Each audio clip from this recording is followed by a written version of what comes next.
Good evening, everybody, and welcome to the Sports Report After Dark. I am your host, Seven, and with me, as always, is my partner in crime. He's not allowed within 500 feet from a school, but he does make a mean podcasting partner. Mr. Dan the Dick Warner is with me tonight. They're just going to start believing that at some point. Well, I mean, probably for the best that they it should. got expunged. And of course, we want to do a big thank you to our sponsor, the Gunslinger Soap. Gunslinger Soap is handmade soap and beard products made without all the junk to pamper your skin. Go to their website, gunslingersoap.com, and sign up to get 15% off your first order and always free shipping over $30. It's gunslingersoap.com. Definitely check them out. Very interesting topic this week. We saw USC and UCLA make the decision to leave the Pac-12 and go to the Big Ten. This has kind of started to shake up the college athletics landscape, if you will, especially for football. And I think we'll probably see some other changes made probably in and out of the ACC as well. So let's start with this first. The moves that UCLA and USC made. Were you surprised? You agree with them? What are your thoughts? I was absolutely surprised. I hadn't heard anything about that before. You had heard something about that, like before? I've seen a couple of things about them. I'd seen it, especially because, and I think the article that I remember, it was from a year or so ago, that they thought there was speculation that something was brewing with USC specifically because of the fact that their TV contract was up after the 2023 season. Okay. And they hadn't renewed it yet. And typically those things are done a couple of years in advance for the most part. So there was some speculation back then and I just kind of put it away. So I was still surprised. I figured something would have been worked out because I mean, Pac-12, that's still one of the Power Five. There's not going to be a Power Five anymore, essentially, is what I've kind of gathered at this point. I mean, it's going to be the Power Two. It's going to be the Big Ten and the SEC. They're going to make them like the super conferences. USC, that dude, it shocked the hell out of me, and it made me super happy as a Nebraska fan. Obviously, that's just biased. Like, let's be honest. Like, it made me super happy because now we get like gateways to all of the California prospects, and let me tell you, there's a lot of them. That is a rich area for football players. If anybody didn't know, the Southwest as a whole is huge for football. It is a freaking gold mine, is what it is. And they all get to come out here, like, you know, it'll add some kind of like connectivity to that recruiting class, those recruiting classes, which is good news for honestly everybody in the Big Ten, not just Nebraska. Hold on. Joy Taylor on the Herd the other day threw out a number that I was like astonished by. Okay. The Big Ten revenue, school revenue. Sorry, the Pac-12's first was like $284 million that they gave away to their schools, right? So they dispersed that throughout all of the schools depending on their, you know, whatever they do that. It's incentive based. $684 million in the Big Ten was dispersed throughout their schools. That's more than almost 3 times as much. And that really is. That is why. And so your schools that are going to be staying in the Pac-12, so really it would end up being the Oregon. It would be so U of A, Arizona State, UC Berkeley, University of Colorado Boulder, right. Oregon State, Washington. No, Washington's not. Stanford, University of Utah, University of Washington, and Washington State. Okay, so yeah. I don't think so. I mean, we're going to be going from the Pac-12 to the Pac-10, and basically from the Big 10 to the Big 12 is really what's going to happen. Does the Pac? I mean, I don't think there's a big enough school to anchor what's going to be the Pac-10 anymore. U of A, U of A, Oregon. You know, U of A of Oregon are going to be the two biggest football programs that are left in that conference. Utah's a huge Utah. Oh yeah, football wise. because that's what makes the most money in college, obviously. I mean, right. And I just, there's going to have to be like, I don't know if like maybe the Pac-10 gets absorbed into the ACC or something. Like they've got to do something to stay competitive, because otherwise nobody's going to want a TV deal from like the ACC and what's going to be the Pac-10. They're going to have a hard time getting TV deals outside of their top 2-3 schools in each one. How are you going to do the travel on an ACC to Pac-10 schedule either? Like you can say the same thing about UCLA and USC, but UCLA and USC had all the resources. That's why they were able to make that move. And that money is going to come back to them in the end eventually, because they're going to be playing in Ann Arbor. They're going to be playing in Ohio State, obviously in the shoe. Right. They're going to be playing at Penn State. And I'm not going to say it yet, Tony. They're going to be playing at Iowa. They're going to be playing in Wisconsin. They're going to be playing in Lincoln, Nebraska. They're going to be playing. They're going to be playing in some big time places. Memorial Stadium in Lincoln, Nebraska. I mean, you think this is going to be what gets Mike Tomlin to leave the Steelers and come coach the? Tomlin is coming to Lincoln, baby. Tomlin, I got him on me and him text. We text, and he tells me about him coming to Lincoln. He's wanting to stay in the guest house here, and I told him no, because I don't, so I don't got time for you, Mike. I don't got time for you right now. I'm trying to do some stuff. No, but no. But dude, what if Mike Tomlin came to Nebraska? Mike Tomlin came to Nebraska. It is, yes. What if Mike Tomlin came to Nebraska, and what if the Suns were able to pull off a trade for KD without giving up DeAndre Ayton, Devin Booker, or Chris Paul? What if steel was as light as plastic? Like, why don't we just throw some? So aliens are real, and this is why. No, it's ridiculous, but the move is it makes so much sense for USC and UCLA. It makes a lot of sense for those two, and I think for them the competition increases. Which is on a week-to-week basis. Yeah, I'm not saying that some of those schools, because those two programs have kind of been down, and they have kind of been down from what they used to be. USC's got Lincoln Riley now.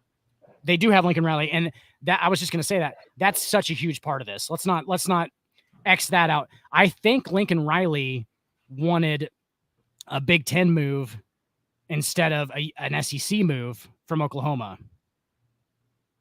because Oklahoma moved, right? Oklahoma moved to the SEC, right? Was that? Or no? Yeah. Are they? Okay, yeah, right. I mean, okay. No, you're right. Yeah, so Oklahoma went to the SEC.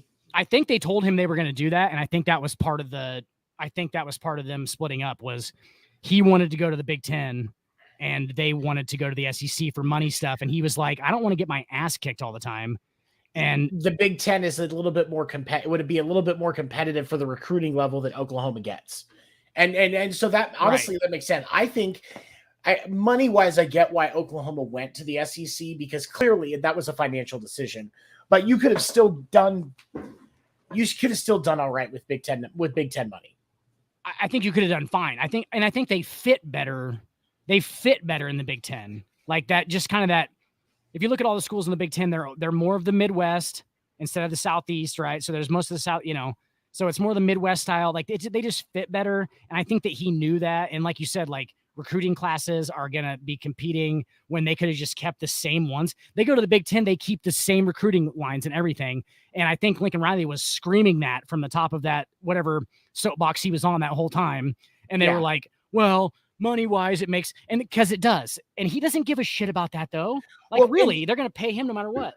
Here's the thing. And I think that I'm going to go out on a limb on something, on a theory that I've gotten. And with your experience, you may be able to confirm or deny this a little better than some others. I happen to think that part of the reason why we're seeing the change at this level for college is because of NIL deals. 100%. You're not at all wrong. The money isn't going through the schools anymore. They're not getting $2 million from a donor and getting somebody to give a nice cushy house to stay into one of their star football players and then giving them $1,000 a month stipend because that's what you're allowed to do and pocketing the rest. Right. That money is just going directly to that athlete.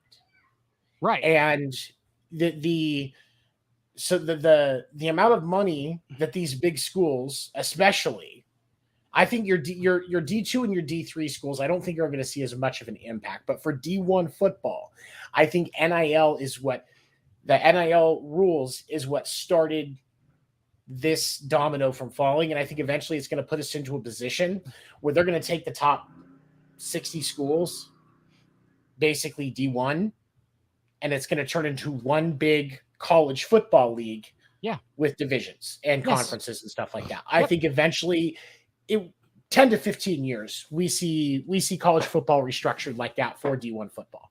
Right. They will go NFL style. So it's almost like it'll be almost like when you come out of high school, instead of like getting D1, which was basically kind of the same thing as getting like a semi-pro deal, right? So you're already kind of in the pros when you play like, can you make it to the next level? It will just be like D1 will just be a semi-pro developmental league for the NFL, but it will still be through the school and everything, right? So they'll still go to school there, which we've talked about this extensively. What are they going to school for? You know what? Hold on. I saw an interesting, and I'm going to pull this article back up on ESPN because I saw this today as I was looking up stuff to discuss, and it's what actually sparked my thought about the talking about this and the NIL impacts. Cincinnati Bengals running back Trayvon Williams is going to co-professor a class on NIL athlete advocacy at Texas A&M's law school. So he went to Texas A&M. That's where he played football. Right. Put up some stellar numbers in his 3 years there. Good running back. And he has he does have a degree. Like his major was in like science, sports and recreation, and also some science in there. And then his minor was business. So, and he's going to be co-teaching this with like an actual like law professor and stuff like that. I think the term that they use for it, he's going to be as an adjunct professor. Right. So during football season, he's still there, but once the Bengals season is over, he's back down in Texas working at A&M. Perfect. And I could also probably see him involved a little bit in their spring football program, but I don't know what the rules are as far as like maybe like coaching, training, stuff like that. But I could see some impact there too. So the only problem that's going to get ran into is all of these guys are not going to play in the NFL. All the guys that play D1, there's too many players. There's too many schools. Right. And like you said, even if you break it down to 60, that's still too many players. Half of them by, I guess, not even half. It'd be a very small percentage still. But here's the thing, and I think that this is where the importance of teaching these NIL courses is going to be. Because, I've advocated on multiple occasions. I've advocated that college athletics programs, we've talked about the fact that they shouldn't really have to be working on a major per se unless they want to. There should be an option that where their educational program is based solely on the things that they need to know for what they're about to get into with professional sports, or ways to manage what they're going to be dealing with, and then also ways to be prepared for things after sports, broadcasting or whatever the case may be. This is, I think, a step in that direction, because you can teach these courses, and not only you're preparing these individuals that are going through law programs that could eventually be sports agents, because that's what a lot of people don't realize. If you're a sports agent, you can't just, I'm best friends with Tyreek Hill, he's going to start paying me to be his agent, negotiate his deals. No, you have to have a college degree. Yeah. A lot of these guys have master's degrees in sports law. There's standards to this. There's a lot of standards to that. And so, but now you have somebody else that's contributing to this education that is not just been through it, but is on the pro side right now. That's an amazing resource for those young men to have at A&M. Right, because it's like you're updating the textbooks. Basically, exactly. You're just updating the textbooks to real time, because it's going to change all the time. But if you can, but with the colleges, colleges can use these individuals in those local businesses, because especially like most of these colleges aren't in areas where they also have multiple professional sports teams where they're using for things like commercials and stuff like that. So you give some of these bigger programs, these kids now have the ability to get endorsement deals and make some money off of their likeness. So this is how you help that curriculum along and help those individuals prepare. Yeah, this is a middle of the line offensive lineman that's probably not even going to get drafted or make it to the NFL, but this car dealership likes his personality and wants to use him on their ads. Well, now not only is he making that money, but he also has classes that are going to prepare him for how he can use that money and use those resources once he gets done with an actual educational program that he wants to go through. Absolutely. And so, go ahead. Sorry. Yeah, no, but basically, so the only problem is going to be kind of like you said, I mean, you laid it out. The only problem is going to be most of these guys aren't going to go to the NFL. So if you still want to be a doctor or an accountant and play college football or play any college sport, this is going to be for all college sports, basically. I mean, at some point, the bigger ones, you incorporate college basketball into there, right? College baseball, not so much because that's so weird with the draft and all that stuff. I don't know what they're going to do with that. There's football and basketball specifically. We'll utilize those two examples because the other ones, it gets a little bit more muddy as far as the pro side is concerned. But your biggest prospects, more football than basketball, because of the lack of individuals that we see going from college basketball to pro anymore. But realistically, your second to football is going to be basketball, because even baseball, a lot of guys don't go from college baseball into the pros. So we have to go with those two. And there's the interesting nuance between football and any other sport is that you have to develop physically in college before you play in the NFL, or you will literally fucking die. It's such a physical sport that dudes can come straight from high school to the NBA, because it's not it is a contact sport, but it's not near to the physicality level that football is. You need a couple of years to become from an 18-year-old boy to a 22-year-old man to play in the NFL. That needs to happen. One of the things that and with that transition, I think one of that things is because of the physicality of the NFL. One of the things that people don't necessarily recognize when you think about an 18 and 19, 20-year-old young man, they're still going through the chunk of puberty at that point. So they're still growing, they're still bulking up. And so if you put, I don't care how talented he is, a 19-year-old kid on an NFL field, he's going to get snapped in half. They're going to crush him. They're going to fuck him up on purpose. Exactly. And so you have to, but as we look back at this, and I think that's one of the difficulties with college sports as a whole, because we'll use gymnastics as an example. College gymnastics, which is a pretty remarkable thing. There are athletes that make it, gymnastics athletes that make it to the Olympics 14. And they are not old enough to go to college yet. 16, 17, 18-year-old boys and girls. Simone Biles was 14, wasn't she? The first time? Prime example. So Simone Biles, she's 20, she's in her 20s and she's retiring. Yeah. From gymnastics. So, you can't even look at and that's very common with ice skating and gymnastics when it comes to those Olympic sports. And so it's hard to, because with college sports now, you have your sports that make money. And that's typically football and basketball.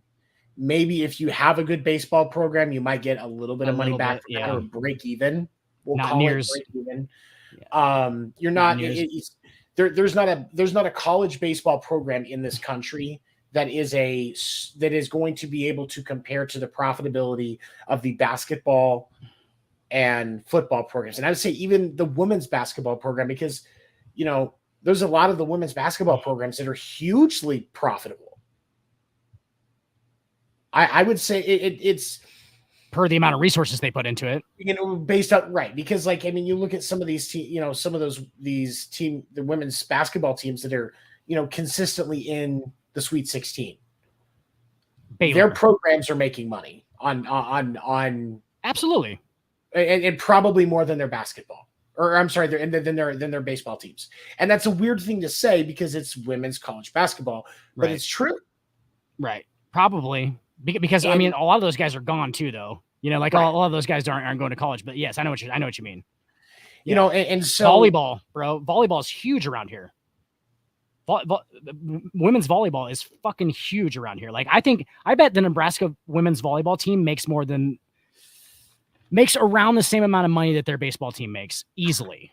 Like, I could profitability wise, because they're top 5 every year. They play in the NCAA tournament every year. They get to the Final Four and shit every year. But go ahead. I don't know. I would entertain it, but I would want to see numbers before I believed it. They sell out. I would say it's possible. They sell out Bob Devaney Center in Lincoln, 8,500 people. They sell it out. They've sold it out like 200 some consecutive times.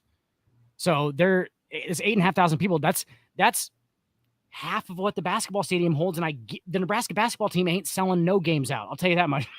You know how many games they sell out? 0. That's how many games that they're basketball. No, okay, so yeah, I see what you're saying. No, but that's the thing is you're going to have those freak things at some school where they just have a good program for that thing.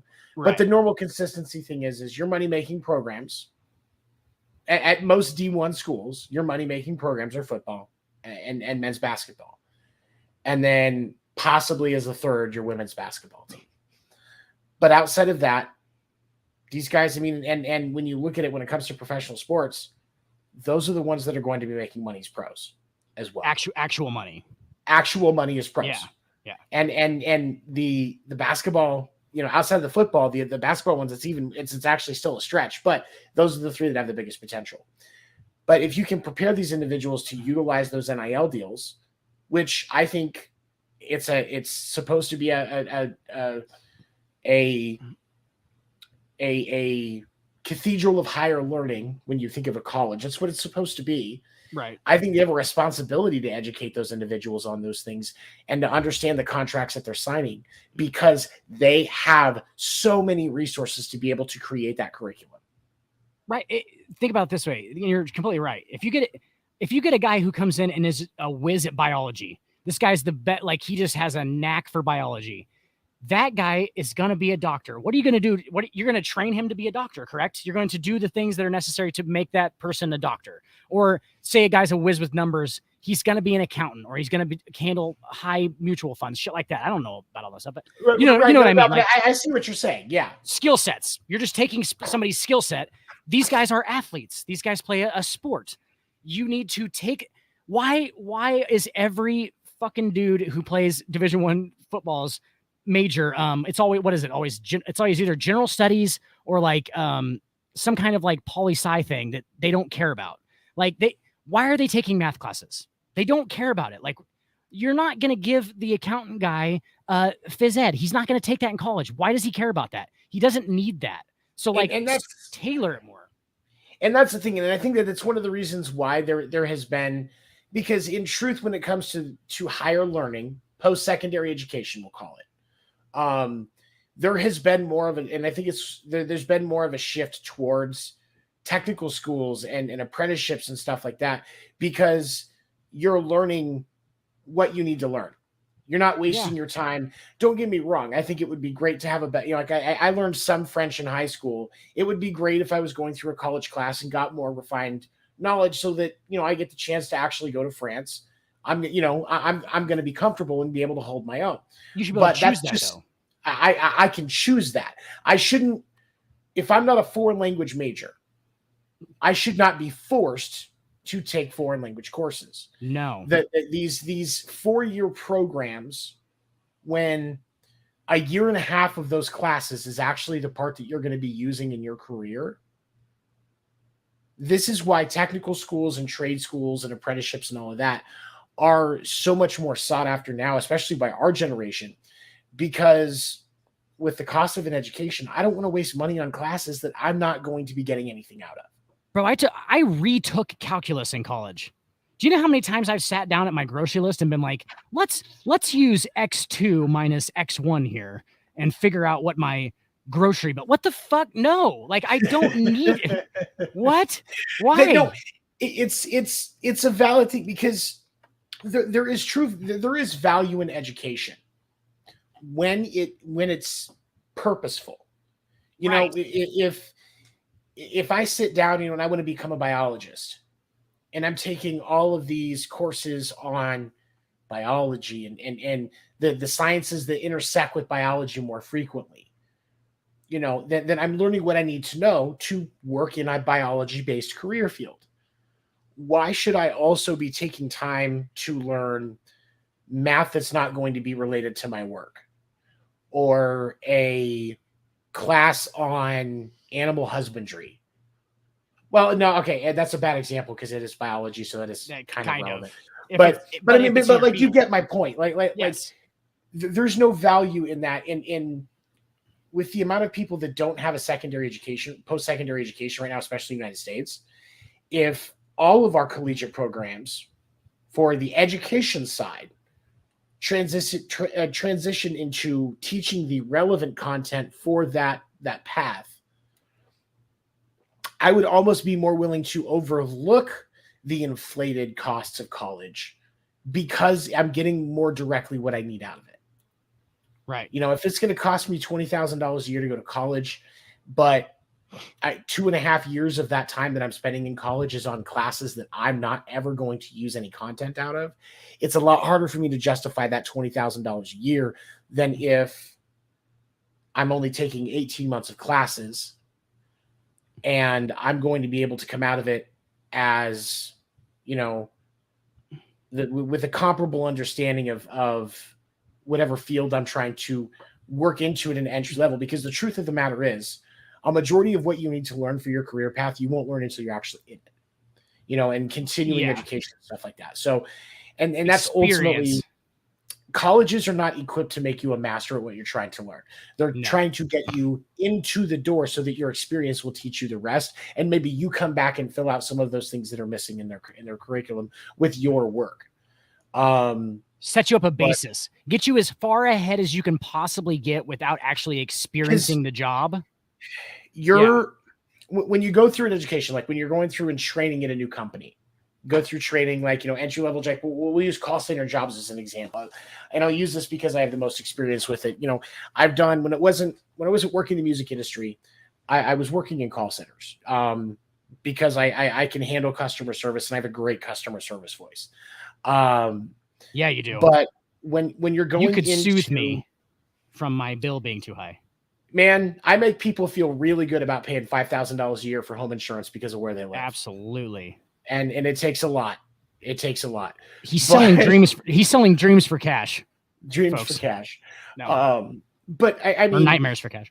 When you're going through training in a company like that, an entry level position is something like that, financials, whatever. They understand that you are only going to retain about 40 to 50% of what you take in. And it's actually, the numbers show 30 to 40. They're shooting for 40 to 50% of the information that you take in, you will actually retain when you make it out on the floor. They understand that most of what you are going to learn is while you're doing your job, because it's impossible to teach every little thing. Right. They can't mock fucking test call you for like 6 months. Like every single one is just a fake mock test call. You know what I'm saying? Because those aren't actually going to be real ones anyway. They're going to make those up too, to try and get you to center on one. If a client asks this question about their policy, right? They're gonna tailor that too. Right. Like, right. They're gonna get you prepared for the most common issues. And so, like with the companies that I've worked with, the ones that were effective, they prepared you with understanding of the most common issues, and there was some repetition on that, so that was what you retained.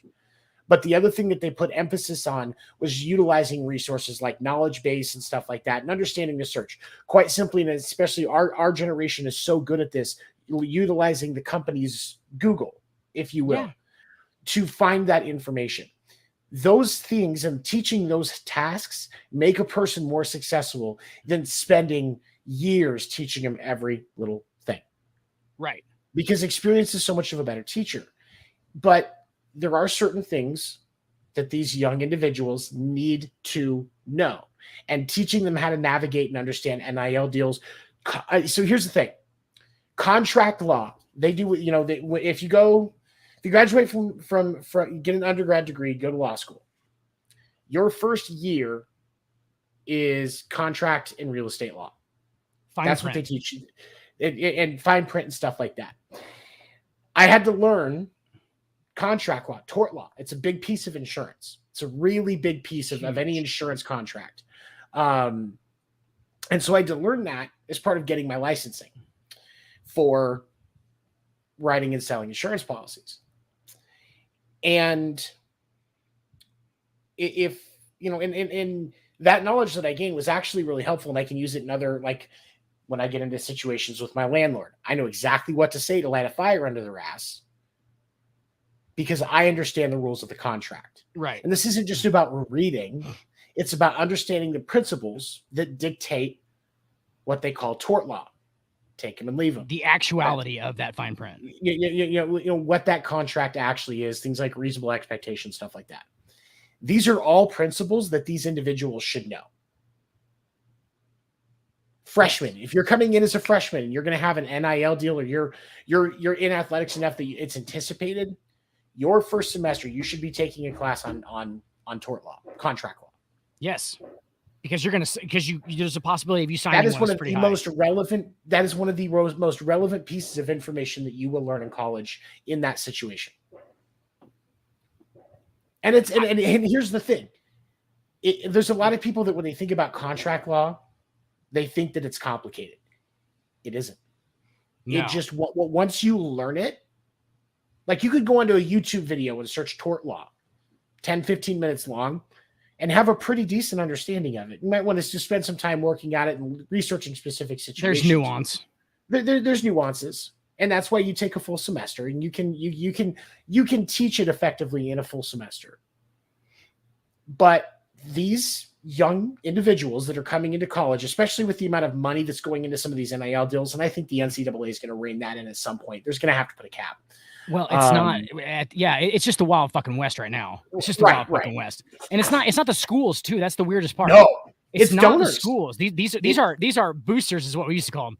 But these are boosters. Like these are rich, like fans. It's essentially what they are. Like they're just rich fans. It's rich people trying to get big names into their college, hoping it'll get them closer to a college football playoff. That's what they want. They want wins. They want to see their team win. It's that important to them that they'll actually pay for it. Your college football playoff is going to be 2 teams from the SEC and 2 teams from every year. The Big 12. And if you start putting the fucking the Pac-10, as it's going to be now, you start putting those smaller schools in there, they're going to start getting rolled. Like they're not going to stick in games anymore. Like it's been pretty even, you know, like they'll give a lot of these teams a run for their money now. Unless you're dealing with like your Alabama and Ohio State and stuff like that. Like most of the other schools, like these other games, they're still competitive even if they're losing them. In 5 years, Nebraska's a prime example. Yeah, they lost. They did lose more games than they won last year, if I remember correctly. But they were in. Most of their games that they lost were by 1 score. I think every one of their games was a 1-score game, and I think they went 1-9. They lost the most games in college by the least amount of points. They lost every game by 33 combined points or something like that. Yeah, so and that's the thing. Yeah, and so as much as it sucks to see a team lose like that, you're still watching. You know, the thing is that people devalue in that is you're still watching competitive football for 4 Yeah, they're not getting rolled. They're not getting rolled. They're in every game. They just keep our hopes just high enough to get us really depressed. Nobody wants to watch Alabama roll Missouri Western 96-0. Nobody wants to see that.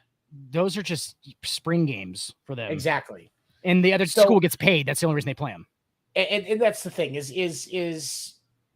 and that's why I think that the NIL stuff will get reined in first because the NCAA is already working on that. If you don't know, they're working on regulations. We're going to see within the next year, it's going to get reined in. There's going to be a cap on future deals. They will let these guys that have signed these big ass deals keep them because they can't do anything about it right now. But future deals will have caps and you will have to report the deal and in its entirety and everything that's written down to the NCAA. Yep. It will be like filing a contract for professional athletes. And right when that happens, guess what's going to happen? The college Division I athletes that are in whatever league it is are going to unionize. And now you're going to have a college. They already player. can. Yeah, they're going to have a college players union then. So now it's going to be like the NFL. Mm-hmm. It's going to be like a mini NFL league. It'll be like the warm up for the NFL, which it has been. Let's be honest. It pretty much has it'll been. be like it is going to be at par with if minor league baseball players all unionized, which has been on the cusp of happening multiple times already. I could see that happening in the next decade as well. But college players actually, because there were some players that did try to unionize, and there was a lot of legal challenges, and it got to the Supreme Court. The Supreme Court said, and that's what started all of this NIL stuff, was actually that ruling that said that they were employees and could unionize. Once the Supreme Court ruled that they were employees, the NIL domino fell. So basically the bullshit that all they're trying to do is cut out bullshit like this. I'll give you an example. Reggie Bush is not officially a national champion or a Heisman Trophy winner, even though in fucking reality, I watched it happen with my own eyes. I was there. He won a Heisman Trophy and won 2 national titles. I fucking watched it happen. Like, he actually did it. He is not recognized by anybody at this point as a Heisman by Trophy the winner. NCAA. By the NCAA. But that trophy didn't exist because they control that. They're trying to cut that bullshit out of it, and because of a house and a Cadillac Escalade. Because his mom got a house and apparently Reggie or his mom got a Cadillac Escalade from a booster. Why is that a the big truth deal? of the matter is, as much money as colleges make on specifically these athletes, and I will say specifically for football and basketball, these athletes. It's definitely football, but with the amount of money that these colleges take in, and it's why, like, the because EA recently announced that next year we will see NCAA football come back on video games. With that names. is coming back. With actual names, the right? reason why it stopped was because they were using the player's name, image, and likeness in the games, and they weren't getting paid for it. And you have to pay somebody when you're using their name, image, and likeness. And that was the other piece of why the NIL deals came, was because the Supreme Court said they couldn't do it anymore. And so now the good. Okay, go ahead. Sorry. No, you're fine. On your, because I don't know this. They were actually using their name. Okay, so I remember college football, like 2K or whatever, you clearly knew who it was, right? It would be like quarterback number 10, but they didn't use their name, but it looked exactly like the dude. Like, I remember playing a game with Florida, and it was Tim Tebow, and Tebow was clearly quarterback 10, left-handed, everything. It was literally just Tim Tebow without the name on him, right? And that's how they were doing it. They actually started using the names. They were for a while. That when Tebow was on, they had to stop using it, and then the other dominoes fell because it was still like it. And with name, image, and likeness stuff, if somebody was creating something intentionally to be just like you, but not calling it Dan Werner, right? It still falls under NIL, right? That's why at the end of every movie or every TV show, these characters are all fictitious. Any relation to any real person, living or dead, is purely coincidental. Yeah. It's all because of NIL stuff.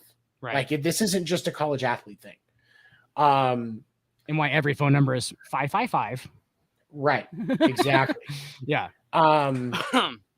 It's because of those things. And so with college sports, these colleges were making millions of dollars off of these athletes and not giving them a dime. My question is, Tony, where the fuck is that money at? Where is all that money at? Like, who got pocketed? That money? It got pocketed. No, I'm saying, like, all of that fucking money for all those tickets, all those concessions, all those sellouts. Bonuses. Oh my God. Bonuses. I'm serious. That's a few guys who got so much money. Yeah.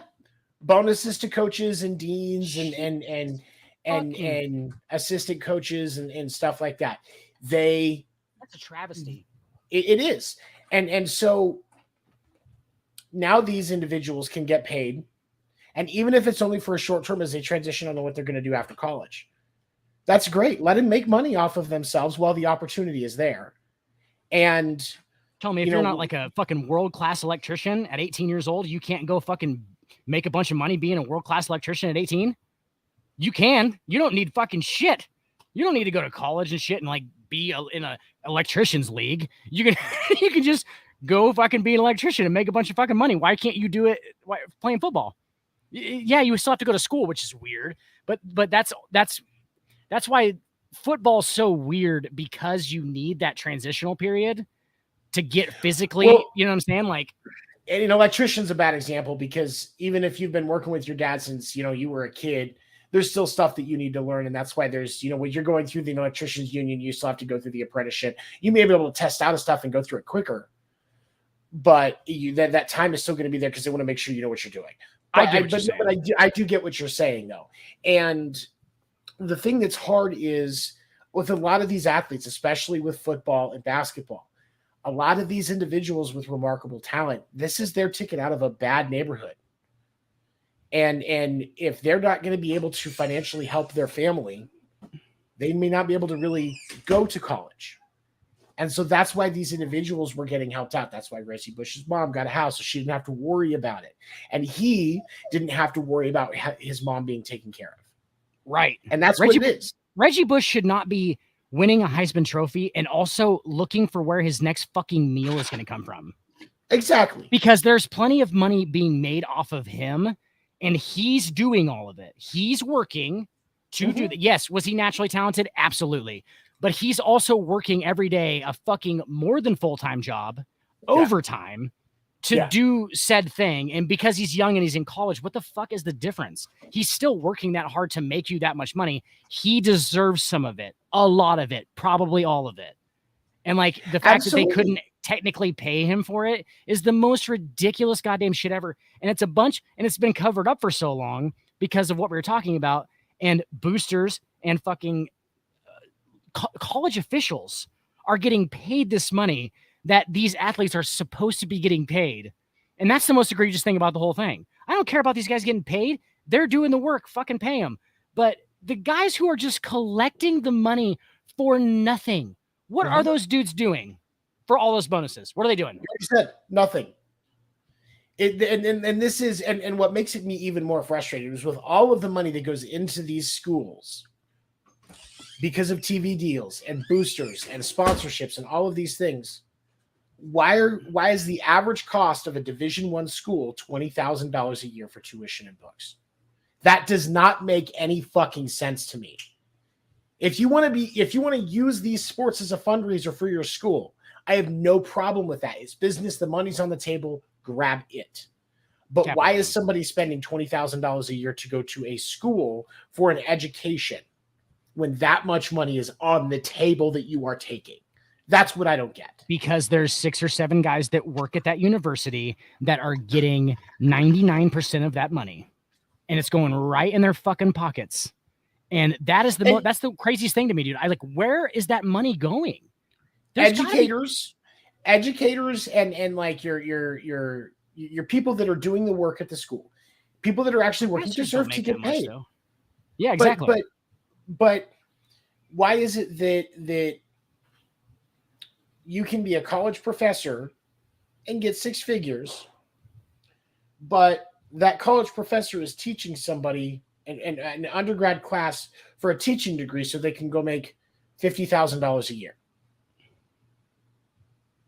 There's the difference in education for a high school teacher or a middle school or elementary teacher versus somebody who is teaching at the collegiate level is 2 years and possibly maybe a semester fellowship before you end up taking on a couple of undergrad classes as an adjunct professor. Just to take, like you said, a huge fucking pay cut and not really do what you want to do eventually.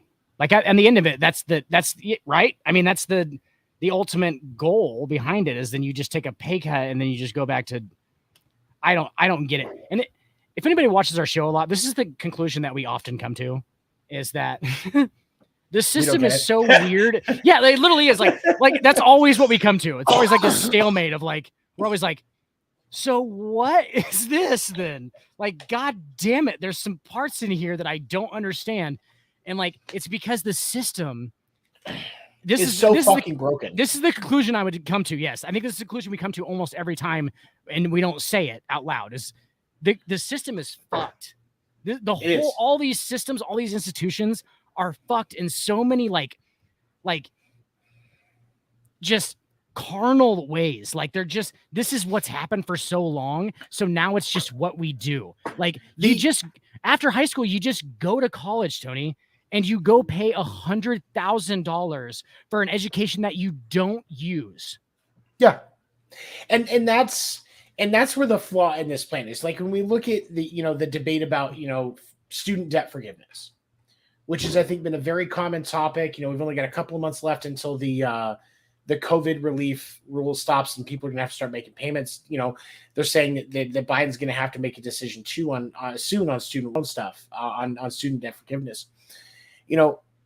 If I go to school to become a teacher, I spend 4 years getting all the training that I'm supposed to, pass my test, and I've got $100,000 in student loan debt for a job that's going to pay me, if I'm lucky, $50,000 a year to work 60 hours a week. And with the high cost of living now, nothing. Student loan payment is going to be one of those things that falls off, and I'll just, let them take my taxes. Yeah. Why are we not, and what makes it even worse is the amount of time that I spent in classes learning things that I will not use in my career. Waste. It is an absolute waste, because we could realistically, for teachers, a few years of education about, teaching methods, child psychology, especially for individuals that are going to do high school and below, child psychology, methods for creating your focused training, focused training on things that teachers actually need. Right. And then instead of spending all of this money on education, you're put in as a para and you can start working as a substitute to gain the additional experience that you need. Picking up the habits, those things that you learn on the job, as far as time management, picking up the habits, the nuanced things that you need to learn as a teacher. And once you've gotten enough hours in, you've completed everything for your certification. Those are the things that would reduce student debt and get teachers available and help combat problems in a lot of areas, especially in populated areas where with one teacher to 35 students. We could at least get somebody that's still developing and learning how to manage this situation. It doesn't need to be the person at the front of the class all the time. They're just one of those that's helping, wrangle all of the fucking crotch goblins. Right. And they can develop experience. And then that teacher has a teammate and less chance that they're going to feel unsafe, especially in some of these lesser funded neighborhoods where you have teachers that are actually scared of some of their students because of things like gang violence and that have been accused of forcing themselves on other individuals. Like, these are problems that teachers face every day. Right. And tell me if this statement is correct, Tony. Teaching should not be a virtuous endeavor. You shouldn't have to be virtuous because it literally has become that now. Like, I'll tell you what I mean by that. You have to almost be martyring yourself to be a teacher in the United States now. Do you not? You are doing something very important that is very, very difficult for almost zero compensation for what, like, literally the compensation is not even. Yeah, majority of teachers are not compensated like they should be. They do not. It doesn't even fucking right. They should be like their pay grade. And like, you could even go to, let's make a sports reference. You could go and say that maybe these professional athletes shouldn't be getting paid as much as $260 million, while there are teachers who are educating the humans that live here in every other facet of life other than sports are getting paid minuscule amounts of money compared to that. Do I think that professional athletes shouldn't get paid what they get paid? Fuck no. I think they should get paid exactly what they get paid. But I think that we should pay teachers exactly what they should get paid. Is all I'm saying. Exactly. It shouldn't be virtuous. It shouldn't be like, oh my God, I gotta fucking martyr myself to be a fucking It makes teacher. it even harder for teachers to be in a successful position, because to get a good education, you're spending $100,000 over 4 years, plus the time that you're working for free as a student teacher. And then you have schools that have the space to hire 5 new teachers, but they only have the funding to hire 2 paras. And so these 5 right out of college teachers that have fresh degrees, freshly certified, 2 of them are going to be getting paid under $25 an hour to be a para when they're certified as a full teacher. And that's just like, that's not only going to not properly do anything for the furthering their learning as being a teacher, it's actually going to discourage them often from being, you know what I'm saying? Like, it's just going to be like, it's going to burn them out. Like, they're going to be like, fuck this job. Like, fuck this job. Like, a lot of people are not going to be virtuous about it. Like, they're not going to be like, I'm not a fucking hero. Like, I'm not saying all teachers are heroes, but a lot of them fucking are, dude. Like, a lot of them are just going like, hey, I'm just trying to actually teach people. Like, I'm trying to actually help. And it shouldn't be like that. It should be, hey, I have the ability to teach things to young people, and I'm going to do it for a proper pay rate. And we're not saying that the teachers should be making, $10 million a year. No. But teachers should not be struggling to pay their bills while molding the young minds of our world. Right. We need, it seems kind of important, and correct me if I'm wrong, Tony, to keep those people probably happy in their job. Probably they need to absolutely be content in their job, and they need to be motivated to work hard. And I'm not saying that they're not. Absolutely. But they need to be properly compensated for what they do, because if you've ever been in a job where somebody thinks they don't get paid enough, you fucking hear about it all the fucking time about how they don't get paid enough to do what they do. And that, exactly.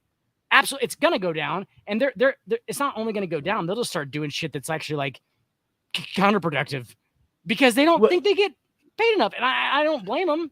If they actually do, then I don't blame them. But if they, obviously, if you're a self-entitled piece of shit, then obviously I'm not on your side. But like, more often than not, in any situation, there are always going to be outliers. More often than not, in any situation, you get what you pay for. Right. The company that I work for, one of the reasons that I work for the company that I do is because they pay everybody better than I find across the industry. Like, as I've looked at other companies, because I don't always like the decisions that they make. But the primary reason that I've never changed jobs is because I would have to take a minimum of $1,000 a month pay cut to go work for a different company. That's an understanding of human nature, right? And so it's hard for me to make that choice.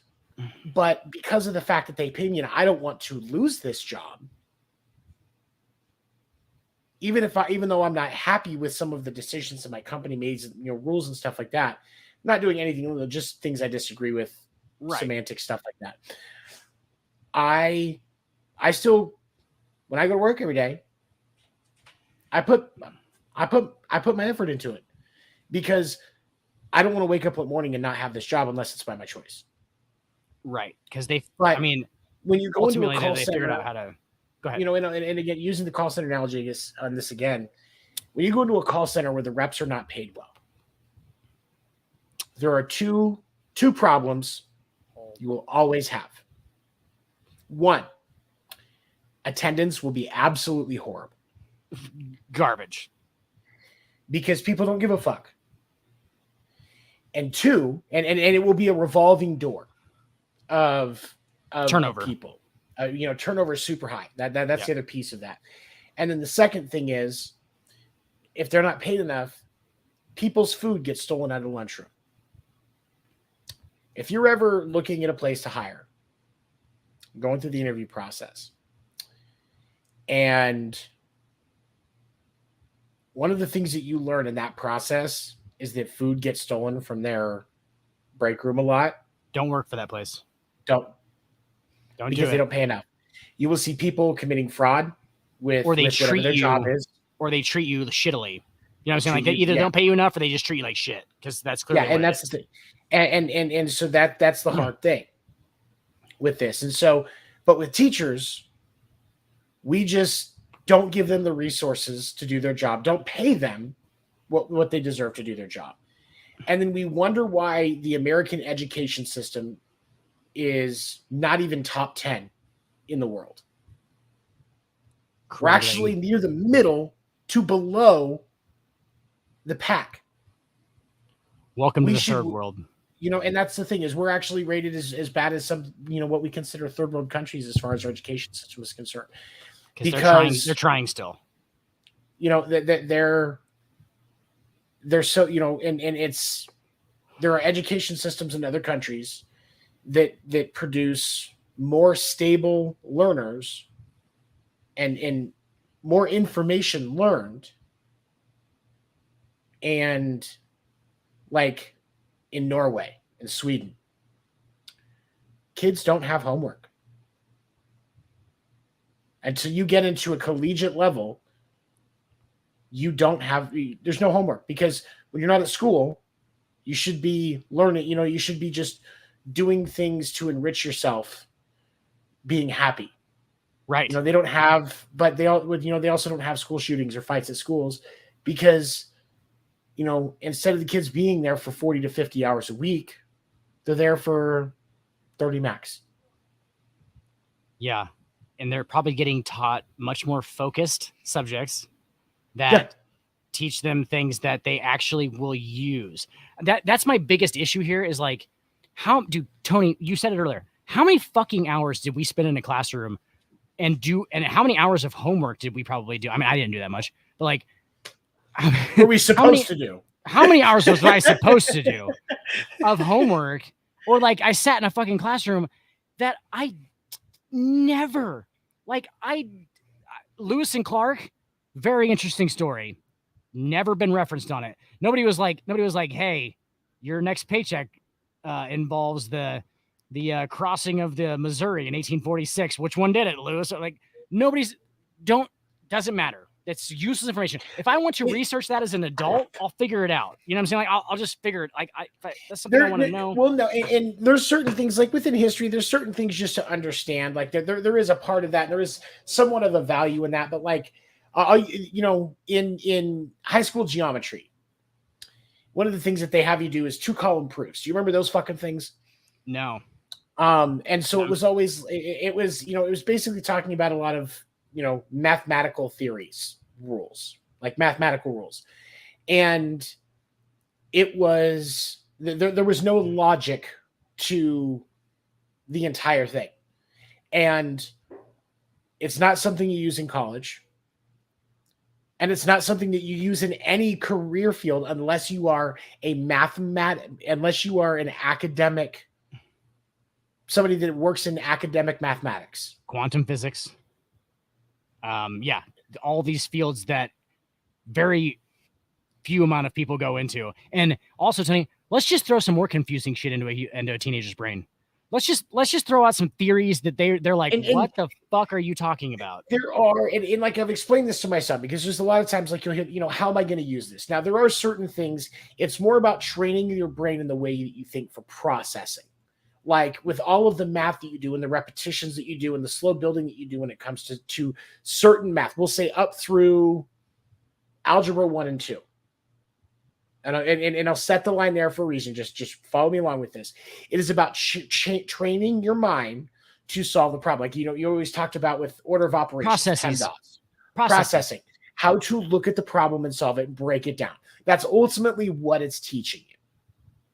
Is the order of operations and training your brain to break a problem down and go from the problem to the answer, the funnel, if you will. And that's some of what education is. And to that point, I get it. But there are so many other countries and education systems around the world that are more effectively relaying this same information and more purposeful information then, you know, then, you know, I should not have spent more time in high school math learning about the Pythagorean theorem than I did about learning how to do taxes. Absolutely not. Yeah. Or the Pythagorean theorem. important, you know, how to set my elections on my W-2 or for my W-4, you know, and the implications of those in financial over time. Those are the things that we should have been learning. Yes. Not about letters getting involved in my math. It's funny that you said algebra 1 and 2, dude, because exactly what you were talking about, it sets a basis for the rest of the math classes, correct? Right. That's like the base. So like you learn that like you do these certain operations or these processes first, and that's what dictates the whole rest of the math problem, correct? Right. Dude, I missed all of that shit. I missed all of that. I either missed it or I did not fucking comprehend it. Okay. So I get to fucking advanced math or calculus in high school and I have no fucking idea what's going on. Like I literally had no idea what was going on, dude. I faked my way through that entire shit. I don't even know how I didn't fail every single one that I was in. But like, I just like, was kind of just like writing shit down. Like I was like, I don't know. I just missed the whole thing because if you miss those first two, you're fucked the rest of the time. And they don't give a shit if they clearly know that you missed the first couple parts. You know what I'm saying? Like, it's just like, oh, well, let's kind of just, he has to take it to graduate. You got to take it. Why did I have to take it? That's my question. And you just have to. I hate the fucking answer. You just have to. I'm going to need an explanation. Yeah. I'm going to need an explanation. The education system as a whole. I'm not just talking about, you know, post-secondary, collegiate, and those things. The education system as a whole in the United States needs to be fixed to be more purposeful about what it's teaching. But one of the things that we also forget as a race is that group education is still a new concept to our species. I'm talking 300 years. Max. Yeah. We have no idea what we're doing. You know, so when it comes to these kind of processes, we don't have any idea what we're doing overall, but we should be looking more at what works and what countries that are doing that are finding success with their education system and mirroring those things, because right now our education system is failing our kids. Attempt to fix it. Just don't give me the answer. That's just what we do. That's not a fucking answer. It's not an answer to anything. The education system right now is built around not asking questions. It's around taking answers. That's a really good way to put it. Yeah. Jesus. Like that is because and the proof in that is, you know, we've all learned as, you know, once we've gotten to the point that those kids that were like us, that were in class that were ADHD, like we were the smartest kids in the room. And the teachers didn't like it because we were asking questions that were, you know, beyond our year, if you will. And so the reason that they wanted to quiet us down, why you had so many people that just had medication shoved down their throats instead of answers, it was because the education system, especially when you have one teacher to 30 to 35 kids in a classroom, that education is not based on being able to answer questions. It is around giving you information to get you to pass that state test, and that's it. Yep. It's got a level of uniformity that is essential. Like the uniformity of it is way more essential than the actual culturing of any of the actual students. The problem is the uniformity is what is actually crippling the education. That's what I'm saying. Like it's got a level of uniformity to it that's not good for it. Like absolutely, uniformity should not be part of education. Uniformity is not education because you can't teach every person the same way. Exactly. Keeping people in line is not education.